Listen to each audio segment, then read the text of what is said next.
Good morning students, welcome to the political science class.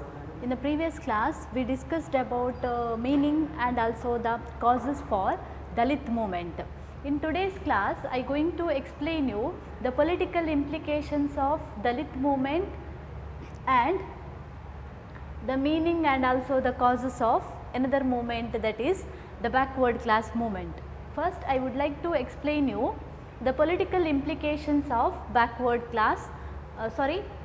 movement. In the previous class we discussed that there are many causes which contribute for the Dalit movement. They are social injustice, economic inequality, discriminations, lack of awareness for political representations, etc., etc. Next, because of Dalit movement in India, a lot of changes first took place in Indian societies. First political implication here is constitutional provisions. Under the constitutional provisions, what are the constitutional provisions or what are the provisions provided by the constitutions for the purpose of Dalit community, we already discussed in the previous class. For example, article 14 to there is various articles which provides protections for the interest of Dalit community. To protect the interest of the Dalit community socially, economically and also the educationally, constitutions provided various provisions under our constitution. All these provisions help the Dalit community to protect their interest and also to prevent the various kinds of exploitations. Next, second implication is legislative provisions or the legislative measures. Not only the Indian constitution, Government of India from time to time implement various legislations or laws mainly for the protections of Dalit community. They are, first one, the Protection of Civil Rights Act 1955. This act, previously known as Untouchability Offences Act 1955. The Protection of Civil Rights Act, previously known as Untouchability Offences act ಅಂತೇಳಿ. ಈ ಆ್ಯಕ್ಟಿಗೆ ಇನ್ನೊಂದು ಹೆಸರಿಂದ ಕೂಡ ಕರೀತೇವೆ, ಅದು ಏನು ಅಂತ ಹೇಳಿದರೆ ಅನ್ಟಚೇಬಿಲಿಟಿ offences act ಅಂತೇಳಿ. This act was amended in the year 1976. 1976 ಈ ಅನ್ಟಚೇಬಿಲಿಟಿ ಅಫೆನ್ಸಸ್ ಆ್ಯಕ್ಟನ್ನು ಏನು ಮಾಡ್ತಾರಂತ ಹೇಳಿದರೆ, ಆ ಹೆಸರನ್ನು ತೆಗೆದು ಅದಕ್ಕೆ ಸ್ವಲ್ಪ ತಿದ್ದುಪಡಿಯನ್ನು ಮಾಡಿ ಆ ಹೆಸರನ್ನು ತೆಗೆದು ಯಾವ ಹೆಸರನ್ನು ನೀಡಲಾಯಿತು ಅಂತ ಹೇಳಿದರೆ protection of civil rights act ಅಥವಾ ನಾಗರಿಕ ಹಕ್ಕುಗಳ ರಕ್ಷಣಾ ಕಾಯಿದೆ ಅಂತೇಳಿ. ಈ ನಾಗರಿಕ ಹಕ್ಕುಗಳ ರಕ್ಷಣಾ ಕಾಯಿದೆ ಅನ್ನುವಂಥದ್ದು ಜಾರಿಗೆ ಬಂದದ್ದು 1955 ಆದರೆ ಅದಕ್ಕೆ ಈ ಹೆಸರನ್ನು ಕೊಟ್ಟದ್ದು 1976 ಕೆಲವೊಂದು ತಿದ್ದುಪಡಿಗಳ ಜೊತೆಗೆ. According to the protection of civil rights act, ಈ ಆ್ಯಕ್ಟ್ ಏನು ಹೇಳ್ತದೆ ಅಂತ ಹೇಳಿದರೆ, according to this act denial of admission of Dalit community to any public places, public institutions or the temples is considered as a punishable offence. And second one, this act also says that preaching or practicing untouchability either directly or indirectly is also considered as a punishable offence ಅಂತೇಳಿ. ಈ act ಅನ್ನುವಂಥದ್ದು ಕೆಲವೊಂದು provisions ಅನ್ನು ಕೊಟ್ಟಿದೆ. ಅದು first one ಏನು ಅಂತ ಹೇಳಿದರೆ, ಈ ಆ್ಯಕ್ಟಿನ ಪ್ರಕಾರ ಯಾವುದೇ ಒಬ್ಬ ದಲಿತ ವರ್ಗಕ್ಕೆ ಸೇರಿದಂತಹ ವ್ಯಕ್ತಿಯನ್ನು ಯಾವುದೇ ಸಾರ್ವಜನಿಕ ಪ್ರದೇಶಗಳಿಂದ, ದೇವಸ್ಥಾನದಿಂದ ಆಗಿರ್ಬೋದು, ಸಂಸ್ಥೆಗಳಿಂದ ಆಗಿರ್ಬೋದು, ಸಾರ್ವಜನಿಕ ಪ್ರದೇಶಗಳಿಗೆ ಅವನಿಗೆ ಅವಕಾಶಗಳನ್ನು ನಿರ್ಬಂಧಿಸುವ ಹಾಗೆ ಇಲ್ಲ ಅಂತೇಳಿ. ಅಂದರೆ ಅವನ್ನು ಬರದೇ ಇರಲಿಕ್ಕೆ ಬಿಡುವ ಹಾಗೆ ಇಲ್ಲ ಅಂತೇಳಿ, ಅವನಿಗೆ ಪ್ರವೇಶವನ್ನು ನಿರ್ಬಂಧಿಸುವ ಹಾಗೆ ಇಲ್ಲ. ಯಾವುದೇ ಒಬ್ಬ ದಲಿತ ವರ್ಗಕ್ಕೆ ಸೇರಿದಂಥ ವ್ಯಕ್ತಿಯನ್ನು ಯಾವುದೇ ಸಾರ್ವಜನಿಕ ಸ್ಥಳಗಳೇನಿದೆ ಅದಕ್ಕೆ ಅವನಿಗೆ ಮುಕ್ತವಾಗಿ ಅವಕಾಶವನ್ನು ಕೊಡಬೇಕು ಅಂತೇಳಿ. ಏನಾದರೂ ಅವನಿಗೆ ಅವಕಾಶಗಳನ್ನು ನಿರ್ಬಂಧಿಸಿದರೆ ಅದು considered as a punishable offence. Second provision is preaching or practicing untouchability either directly or indirectly is also considered as a punishable offence. ಅನ್ಟಚೇಬಿಲಿಟಿ ಏನಿದೆ ಅದನ್ನು ಪ್ರಾಕ್ಟೀಸ್ ಮಾಡೋದು, ಆಚರಣೆ ಮಾಡೋದಾಗಿರ್ಬೋದು ಅಥವಾ ಅದನ್ನು ಉಪದೇಶ ಮಾಡೋದಾಗಿರ್ಬೋದು, ಅದು ನೇರವಾಗಿರ್ಬೋದು ಅಥವಾ ಪ್ರತ್ಯಕ್ಷವಾಗಿರ್ಬೋದು ಅಥವಾ ಪರೋಕ್ಷವಾಗಿರ್ಬೋದು, ಅದು ಕೂಡ ಏನಂತ ಕನ್ಸಿಡರ್ ಆಗ್ತದೆ ಅಂತ ಹೇಳಿದರೆ ಈ ಆ್ಯಕ್ಟಿನ ಪ್ರಕಾರ ಅಪರಾಧ ಅಂತ ಅನಿಸಿಕೊಳ್ತದೆ. Third provision is justifying untouchability on any ground, either on religious ground, historical ground or the philosophical ground. On any ground, justifying untouchability in any ground, either on historical, philosophical or the religious ground is also considered as a punishable offence. ಅನ್ಟಚೇಬಿಲಿಟಿಯನ್ನು ಯಾವುದೇ ಆಧಾರದ ಮೇಲೆ, ಧರ್ಮದ ಆಧಾರದ ಮೇಲೆ ಆಗಿರ್ಬೋದು ಅಥವಾ philosophical ಆಧಾರದ ಮೇಲೆ ಆಗಿರ್ಬೋದು, ಚರಿತ್ರೆಯ ಆಧಾರದ ಮೇಲೆ ಆಗಿರ್ಬೋದು, ಅದನ್ನು ಸಮರ್ಥನೆ ಮಾಡಿಕೊಳ್ಳುವುದು ಕೂಡ is considered as A punishable offence according to this act. So this act provides 3 provisions to protect the interest of Dalit community. They are, first one, denying the admission to the Dalit community to any public places, temples or the other institution is considered as a punishable offence. Second one, practicing or preaching untouchability either directly or indirectly is also considered as an offence. Third one, justifying untouchability on religious, philosophical and historical ground is also considered as a punishable offence. Next, the second legislation is SCs and STs Prevention of Atrocities Act 1989. ಪರಿಶಿಷ್ಟ ಜಾತಿ ಮತ್ತು ಪರಿಶಿಷ್ಟ ಪಂಗಡಗಳ ದೌರ್ಜನ್ಯ ನಿಷೇಧ ಕಾಯಿದೆ ಅಂತೇಳಿ ಹೇಳ್ತಾರೆ. 1989. This act was passed in the year 1989. SC and STs Act. This act also provides certain provisions to the SC and also the ST community. They are, first one, legal aid to the legal assistance or the legal aid to the victims. Second one, legal aid to the victims anta helidre yavaga whenever the rights of the SCs and also the STs are violated, then the government provides or the judiciary provides free legal assistance to the victims ಅಂತೇಳಿ. ಯಾವಾಗ SC ಮತ್ತು ST ಕಮ್ಯುನಿಟಿಯ ಜನರ ಹಕ್ಕುಗಳು ಅಥವಾ ಅವರ ಮೇಲೆ ದೌರ್ಜನ್ಯ ಆಗ್ತದೆ, ಅವರ ಹಕ್ಕುಗಳು ಉಲ್ಲಂಘನೆ ಆಗ್ತದೆ, ಅಂಥ ಸಂದರ್ಭದಲ್ಲಿ ಅವರಿಗೆ ಉಚಿತವಾಗಿ ಕಾನೂನಿನ ನೆರವನ್ನು ಕೊಡಲಾಗ್ತದೆ. Second provision is economic and also the social rehabilitations to the victims. ಸಾಮಾಜಿಕ ಮತ್ತು ಆರ್ಥಿಕ ಪುನರ್ವಸತಿಯನ್ನು ಅವರಿಗೆ ಒದಗಿಸಿಕೊಡುವುದು. ಆರ್ಥಿಕವಾಗಿ ಮತ್ತು ಸಾಮಾಜಿಕವಾಗಿ ಯಾರು ಸಂತ್ರಸ್ತರಿದ್ದಾರೆ ಅವರಿಗೆ ಪುನರ್ವಸತಿಯನ್ನು ಒದಗಿಸಿಕೊಡುವುದು. Next, third one, this act also says that the government should establish special courts to handle the cases relating to the SC and STs. According to this act, special courts are also established to handle or to deal the cases relating to the SC and also the ST community. So these are some of the provisions of the SC and STs Atrocities Act. Third one, machineries for the protection of Dalit rights. Machineries for the protection of Dalit rights means to protect the interest of Dalit community, the government of India established various machineries. For example, judiciary, various courts, High Court, Supreme Court, High Court and various subordinate courts.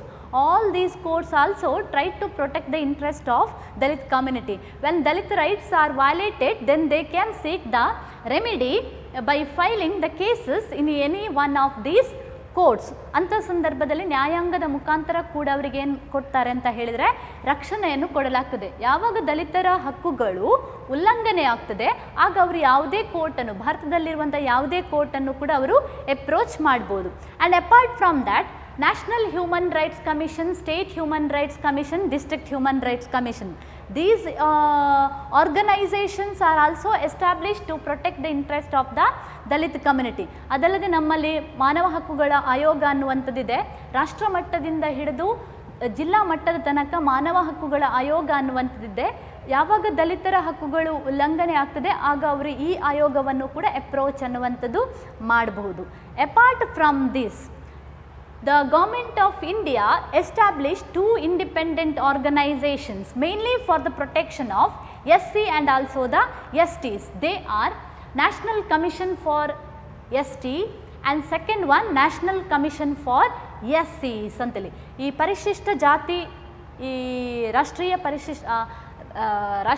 ಪರಿಶಿಷ್ಟ ಜಾತಿಗಳ ಆಯೋಗ ಅನ್ನುವಂಥದ್ದು ಒಂದಿದೆ, national commission for SCs, ಇನ್ನೊಂದು national commission for STs ಅಂತೇಳಿ. ಇದು ಈ ಆಯೋಗಗಳನ್ನು ಸ್ಥಾಪಿಸಿರುವುದು ಈ ವರ್ಗಗಳಿಗೆ ಸೇರಿದಂತಹ ಜನರ ಏನು ಹಕ್ಕುಗಳು ಉಲ್ಲಂಘನೆ ಆದಾಗ ಅದಕ್ಕೆ ಸಂಬಂಧಪಟ್ಟ ಹಾಗೆ ತನಿಖೆಗಳನ್ನು ಮಾಡೋದಕ್ಕೋಸ್ಕರ ಅವರಿಗೆ ಪರಿಹಾರಗಳನ್ನು ಕೊಡೋದಕ್ಕೋಸ್ಕರವೇ ಈ ಎರಡು ಆಯೋಗಗಳನ್ನು ಮೇಯ್ನ್ ಆಗಿ ರಚಿಸಲಾಗಿದೆ.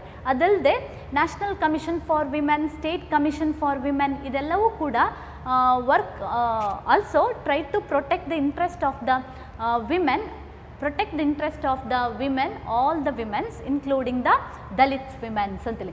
So all these machineries mainly established to protect the interest of the Dalit community. So these are about the political implications and also the causes of Dalit movement.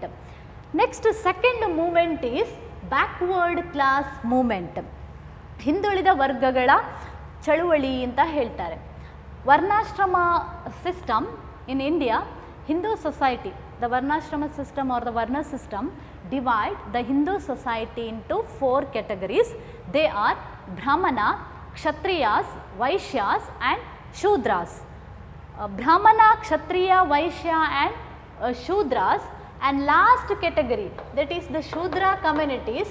The Shudra communities further divided into 2. They were touchables and untouchables.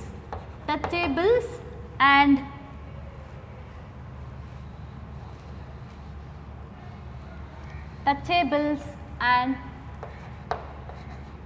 untouchables. Touchables and untouchables.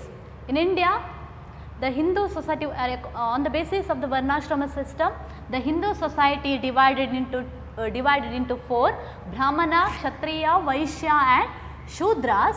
The last category, that is the Shudras, further divided into touchables and also the untouchables. The touchables consist, all the OBC communities are called as a touchables and Dalit community are called as a untouchables. In India, in the ancient period in India, all the facilities were enjoyed only by the three classes. They were Brahmana, Kshatriya and also the Vaishyas, the touchables and also the untouchables.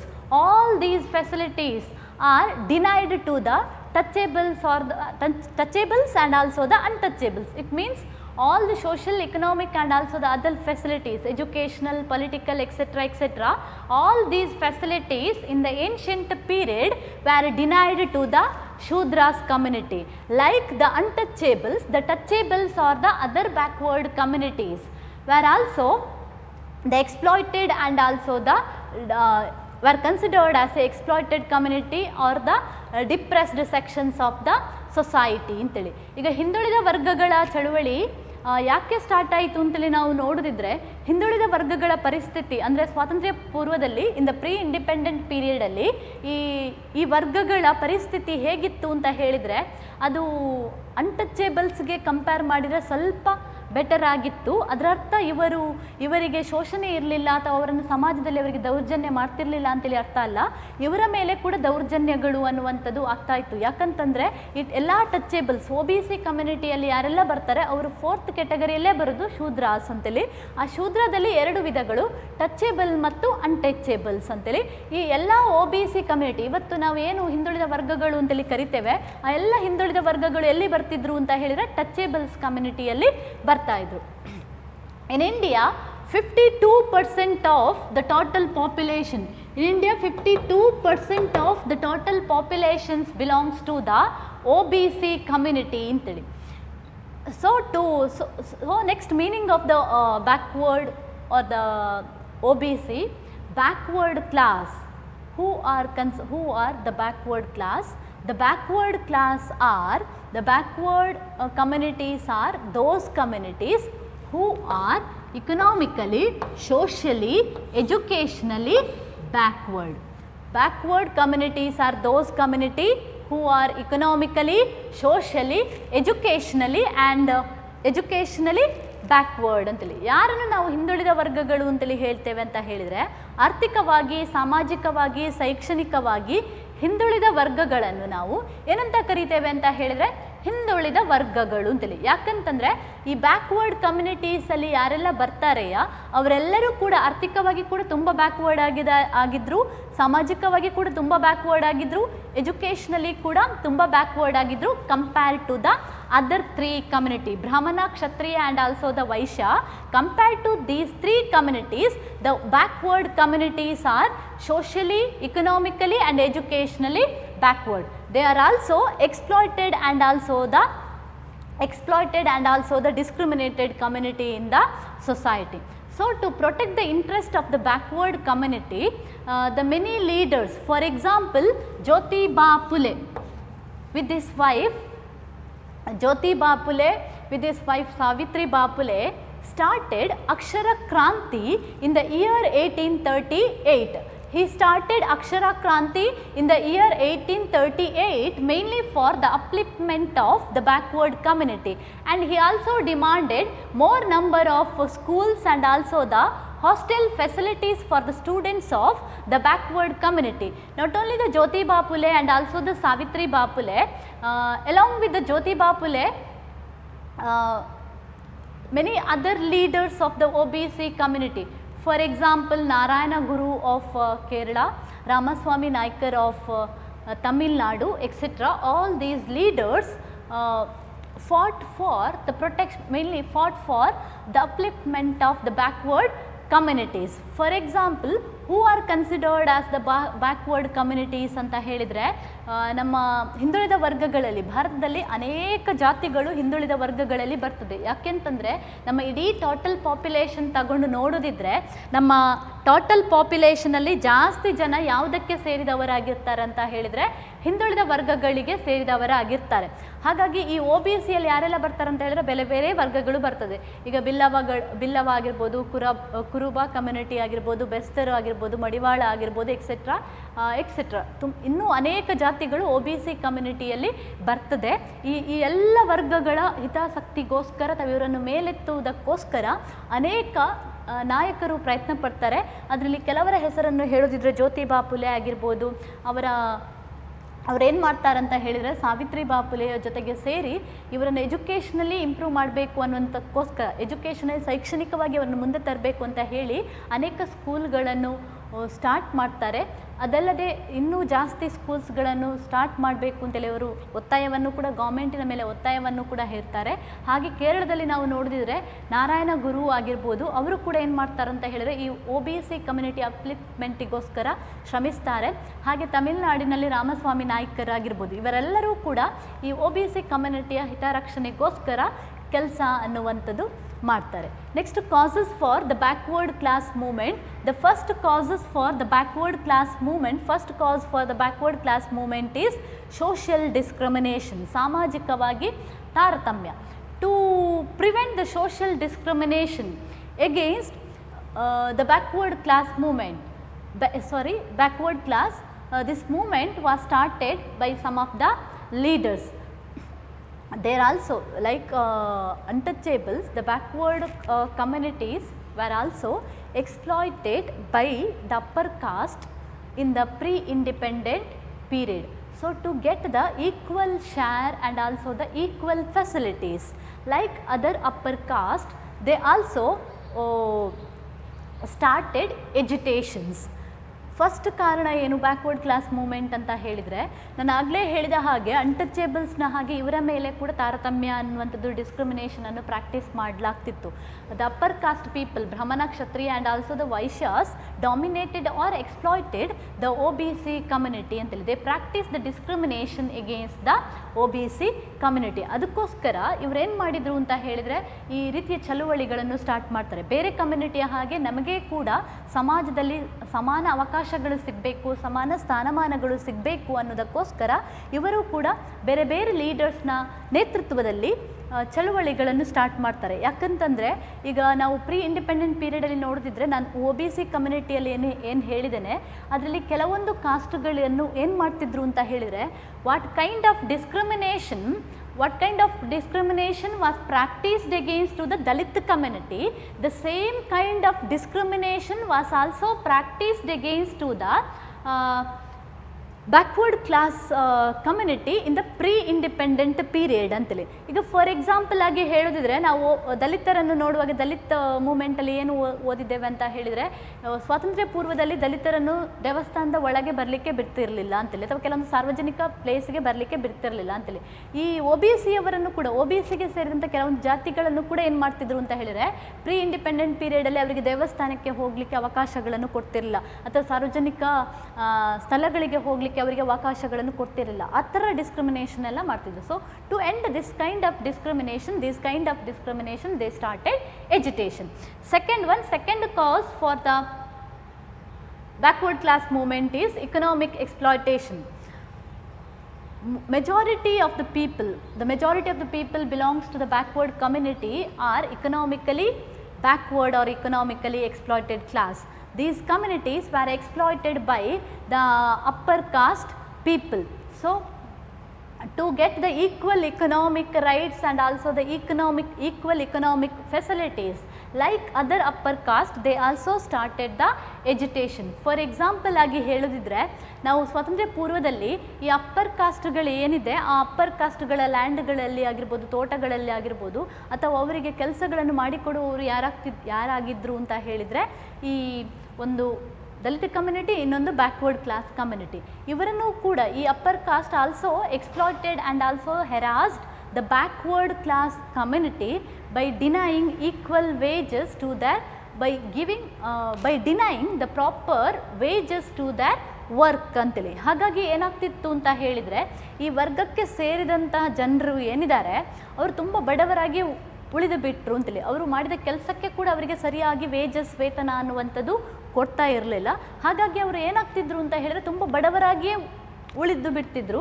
ಇವರಿಂದ ಯಾರು ಕೆಲಸ ಮಾಡಿಸಿಕೊಳ್ತಿದ್ರು ಅವರು ಏನಾಗ್ತಿದ್ರು ಅಂತ ಹೇಳಿದರೆ ಅವರು ಮಾತ್ರ they become more and more richer. ಹಾಗಾಗಿ ಈ gap between the rich and poor ಏನಿತ್ತು ಅಥವಾ ಈ ಕಮ್ಯುನಿಟಿ ಏನಿತ್ತು ಅದು ಇನ್ನೂ ಕೂಡ ಜಾಸ್ತಿ ಆಯಿತು.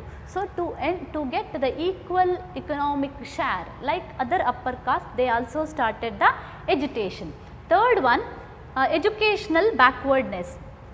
In the pre-independent period, all the educational facilities were dominated and also the enjoyed by the upper caste people. Economically, the upper caste people were developed ಆಗಿರುವ ಕಾರಣ ಎಲ್ಲ ಶೈಕ್ಷಣಿಕ ಅವಕಾಶಗಳನ್ನು ಕೂಡ ಯಾರು ಪಡ್ಕೊಳ್ತಿದ್ರು ಅಂತ ಹೇಳಿದರೆ ಅಪ್ಪರ್ ಕಾಸ್ಟಿಗೆ ಸೇರಿದಂಥ ಜನರೇ ಪಡ್ಕೊಳ್ತಿದ್ರು. The majority of the backward classes ಏನಾಗಿದ್ರು ಅಂತ ಹೇಳಿದರೆ ಅವರು ಬಿಲೋ ಪವರ್ಟಿ ಲೈನ್ನಲ್ಲಿ ವಾಸ ಮಾಡ್ತಾ ಇದ್ದ ಕಾರಣ they were not in a positions to gave the educational facilities to their childrens. ಹಾಗಾಗಿ ಅವರು ತುಂಬ ಶೈಕ್ಷಣಿಕವಾಗಿ ಕೂಡ ಹಿಂದುಳಿದಿದ್ರು. ಅದಕ್ಕೋಸ್ಕರ some of the backward class leaders or some of the leaders demanded the government to start more number of schools and also the hostel facilities to the OBC students ಅಂತೇಳಿ. ಅದಕ್ಕೋಸ್ಕರವೇ ನಮ್ಮಲ್ಲಿ ಕೆಲವರು ನಾಯಕರು ಏನು ಹೇಳಿದ್ದು ಅಂತ ಹೇಳಿದರೆ OBC ಕಮ್ಯುನಿಟಿಗೆ ರಿಸರ್ವೇಷನ್ ಕೊಡೋದಾಗಿರ್ಬೋದು ಅಥವಾ OBCಗಳಿಗೋಸ್ಕರವೇ ಜಾಸ್ತಿ ಸ್ಕೂಲ್ಗಳನ್ನು ಎಸ್ಟಾಬ್ಲಿಷ್ ಮಾಡಬೇಕು, ಹಾಸ್ಟೆಲ್ಗಳನ್ನು ಎಸ್ಟಾಬ್ಲಿಷ್ ಮಾಡಬೇಕು. ಆವಾಗ ಅವರು ಏನು ಮಾಡ್ಬೋದು ಅಂತ ಹೇಳಿದರೆ ಎಜುಕೇಷನಲ್ಲಿ ಅವರು ಡೆವಲಪ್ ಆಗ್ಬೋದು ಅಂತೇಳಿ. Next fourth one, denial of political representation. There also OBCs are those who are politically backward. ಇವರಿಗೆ ರಾಜಕೀಯವಾಗಿ ಕೂಡ ನೋಡೋದಿದ್ರೆ ಅವರು ತುಂಬ ಹಿಂದುಳಿದಿರುವವರು. ಯಾಕಂತ ಹೇಳಿದರೆ in the political, not only the economic field, in the pre independent period all the three field, social, economic, political and also the educational field, all these fields are dominated by the three communities or the upper caste people. So to get the equal share in the like other communities in the political field also, they started the education. For example, in Mysuru, Kantaraje Aras started education mainly to get the equal share in the political field like other cost ಅಂತೇಳಿ. ಈಗ ನಾವು ಮೈಸೂರಲ್ಲಿ ನೋಡಿದ್ರೆ ಕಾಂತೇರಾಜ ಅರಸ್ ಅನ್ನುವಂಥ ಒಬ್ಬರು ಏನು ಮಾಡ್ತಾರೆ ಅಂತ ಹೇಳಿದ್ರೆ, ಹಿಂದುಳಿದ ವರ್ಗಕ್ಕೆ ಸೇರಿದಂತಹ ಒಬ್ಬರು ಲೀಡರ್, ಹಿಂದುಳಿದ ವರ್ಗಕ್ಕೆ ಕೂಡ ಸರಿಯಾಗಿ ಪ್ರಾತಿನಿಧ್ಯ ಸಿಗಬೇಕು, ರಾಜಕೀಯ ವಲಯಗಳಲ್ಲಿ ಸರಿಯಾದಂಥ ಪ್ರಾತಿನಿಧ್ಯ ಸಿಗಬೇಕು ಅನ್ನುವಂಥ ಕಾರಣಕ್ಕೋಸ್ಕರ ಏನು ಮಾಡ್ತಾರೆ ಅಂತ ಹೇಳಿದರೆ, in the pre independent period he started the agitations ಅಂತೇಳಿ. ಈಗ ನಾವು ನೋಡಿದ್ರೆ ಎಲ್ಲ ಕಮ್ಯುನಿಟೀಸ್ಗೆ ಏನು ಕೊಟ್ಟಿದ್ದಾರೆ ಅಂತ ಹೇಳಿದರೆ ರಿಸರ್ವೇಷನ್ಸ್ ಅನ್ನು ಕೊಟ್ಟಿದ್ದಾರೆ, ಅದರಲ್ಲಿ OBCಗಳು ಕೂಡ ಸೇರಿದ್ದಾರೆ ಅಂತೇಳಿ ಹೇಳ್ಬೋದು. So fourth reason is denial of political representation. Fifth one, unification. So to protect or to fulfill all their demands, what is more important is unity and integrity. Unity among all the people, unity among the OBCs is very, very important. So the backward class movement mainly started to unite all the OBC community ಅಂತೇಳಿ. ನಮಗೆಲ್ಲ ಗೊತ್ತಿದೆ, ಯಾವುದೇ ಒಂದು ನಾವು ಹೋರಾಟ ಮಾಡಬೇಕು ಅಂತ ಇದ್ದರೆ ಅದಕ್ಕೆ ಎಲ್ಲರ ಸಪೋರ್ಟ್ ಅನ್ನುವಂಥದ್ದು ಸಿಕ್ಕಿದಾಗ ಏನಾಗ್ತದೆ ಅಂತ ಹೇಳಿದರೆ ಆ ಹೋರಾಟ ಅನ್ನುವಂಥದ್ದು ತುಂಬ ಸ್ಟ್ರಾಂಗ್ ಅನ್ನುವಂಥದ್ದು ಆಗೋದು. ಒಂದಿಬ್ಬರು ಹೋದರೆ ಆ ಹೋರಾಟ ಅನ್ನುವಂಥದ್ದು ಸ್ಟ್ರಾಂಗ್ ಆಗ್ತದೆ ಅಂತೇಳಿ ಹೇಳಲಿಕ್ಕೆ ಸಾಧ್ಯ ಆಗೋದಿಲ್ಲ, ಅಥವಾ ಸಕ್ಸಸ್ ಆಗ್ತದೆ ಅಂತೇಳಿ ಹೇಳಲಿಕ್ಕೆ ಸಾಧ್ಯ ಆಗೋದಿಲ್ಲ. ಸೊ ಬ್ಯಾಕ್ವರ್ಡ್ ಕ್ಲಾಸ್ ಮೂವ್ಮೆಂಟ್ ಕೂಡ ಯಾಕೆ ಆದದ್ದು ಅಂತ ಹೇಳಿದ್ರೆ ಅದಕ್ಕೆ ಒಂದು ಕಾರಣ, to unite all the backward class communities. To unite, by uniting all the backward class communities, they try to fulfill their demands ಅಂತೇಳಿ. ಎಲ್ಲ OBC ಕಮ್ಯುನಿಟಿಗೆ ಸೇರಿದಂಥ ಜನ ಏನಿದ್ದಾರೆ ಅವರನ್ನೆಲ್ಲ ಒಗ್ಗೂಡಿಸಬೇಕು ಅನ್ನುವಂಥ ಕಾರಣಕ್ಕೋಸ್ಕರವೇ ಬ್ಯಾಕ್ವರ್ಡ್ ಕ್ಲಾಸ್ ಮೂವ್ಮೆಂಟ್ ಆಯಿತು ಅನ್ನುವಂಥದ್ದು ಕೂಡ ಹೇಳ್ಬೋದು. ಯಾಕಂತಂದರೆ ಅವರೆಲ್ಲ ಒಟ್ಟಾಗಿ ಸೇರಿದರೆ ಮಾತ್ರ ಅವರ ಹೋರಾಟ ಇನ್ನಷ್ಟು ಸ್ಟ್ರಾಂಗ್ ಆಗಿ ಅವರು ಹೇಳಿದಂಥ ಡಿಮಾಂಡ್ಗಳು ಫುಲ್ಫಿಲ್ ಆಗಲಿಕ್ಕೆ ಸಾಧ್ಯ ಅಂತೇಳಿ. So today, so these are some of the causes for the backward class movement. Social discrimination, economic exploitation, educational backwardness, denial of political representation, and fifth one, unification. Backward class are those who are economically, socially, educationally backward. Backward communities, the last category, Shudras communities were divided into two, touchables and untouchables. All the OBC categories are called as a touchables. Dalit communities are called as a untouchables. In 1838, Jyotiba Phule started a Akshara Kranti. So these are about political implication of Dalit movement and also the causes of backward class movement. With this, I wind up today's class. Thank you.